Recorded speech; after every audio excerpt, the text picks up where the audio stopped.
Recently, I suggested that DJs should be involved with floor planning when it comes to weddings. Someone said, well, wait a minute, isn't that the wedding planner's job? That's not our job. I disagree. I think we know more about entertainment floor planning than you think. We've seen good ones, we've seen bad ones. We understand this much better than a wedding planner, let alone food and beverage. Some F&B people do a great job with this, but what they're really interested in is the food and the bar. They're not interested in the entertainment floor planning. So, I'm not much of an artist, but I put together some examples of good floor planning and bad floor planning. First of all, let's take a look at the bad ones. Here's a perfect example of something a wedding planner probably put together. They had a beautiful cake, they had a beautiful head table with a nice view behind it. But what they didn't think about is where the DJ was supposed to go. So as you can see, the DJ was very much an afterthought, kind of stuck next to the head table behind a bunch of seating tables, not really addressing the dance floor itself. Now, number one, the DJ may not have enough room to set up what they need to set up. Number two, we're not addressing the entire room. There are going to be a lot of problems with this floor plan. For instance, and you'll see it in most of the other plans that I've got here that are bad examples, a lot of people aren't going to be able to hear announcements that come over the DJ's PA very well because the PA is not in front of them. It's not really addressing them. What I'm kind of doing is addressing one seating area, not the head table and not the tables to the right of the dance floor.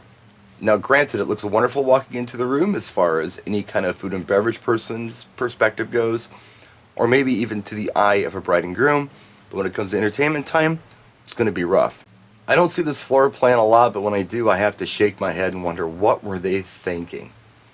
There are tables between the DJ and the dance floor, and again, the attack of the music and the lighting isn't really hitting the dance floor so much, it's hitting the tables directly in front of it. The people just to the right of the DJ aren't going to be able to hear the announcements very well because the speakers are going to be facing the wrong direction for them to hear anything at all. And even if they do break those tables down after dinner, the DJ is way too far away from the dance floor to be interactive with the crowd. We're getting better, but we're still not quite there. Just last weekend I did a gig where my room was probably 3 or 4 times longer than what we have in the illustration. And basically, the sound attack and the lighting attack was hitting the bar. I wasn't even addressing the seating area. Now, luckily, they were using the house mic and the house PA to make announcements. If they were to use the DJ mic for this, they would have had problems because, again, the people to the right, in this case, of the DJ wouldn't be able to hear the announcements very well. And I wasn't really addressing the audience so much. I was addressing anybody who was at the bar trying to get a drink and blowing away the bartender. No, I didn't give them a bar or a cake table on this one, but at least they got a DJ. Things are getting a little better, we're still not quite there yet. This isn't always a bad floor plan. Sometimes it's okay if the room isn't too long. When you're working with real long rooms, this isn't a great plan. Once again, anyone to the left or the right of the DJ isn't going to hear anything for announcements at all. Also, when it comes time for dance, you're addressing no one. You're hitting the head table and chances are there's going to be no one sitting at the head table. This is an example of my favorite floor plan.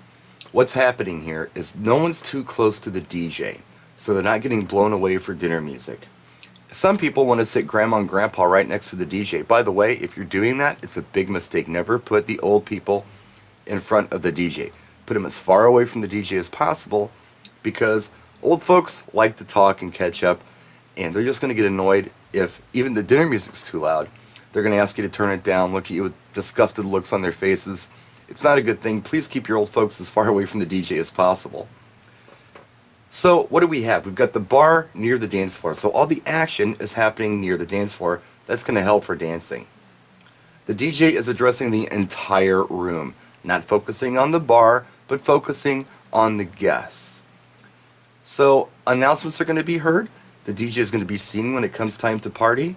We've got a little gift or snack area next to the dance floor. You can do that. Doesn't really matter where that goes sometimes, but that's a pretty good place for it. The bar again next to the dance floor, the head table facing the DJ. Real nice floor plan here. There are several variations of these floor plans, but I think you get the idea. The placement of the head table isn't always a big deal. The head table doesn't have to be directly in front of the DJ. However, the dance floor and the seating where most of the guests are should definitely be in front of the DJ.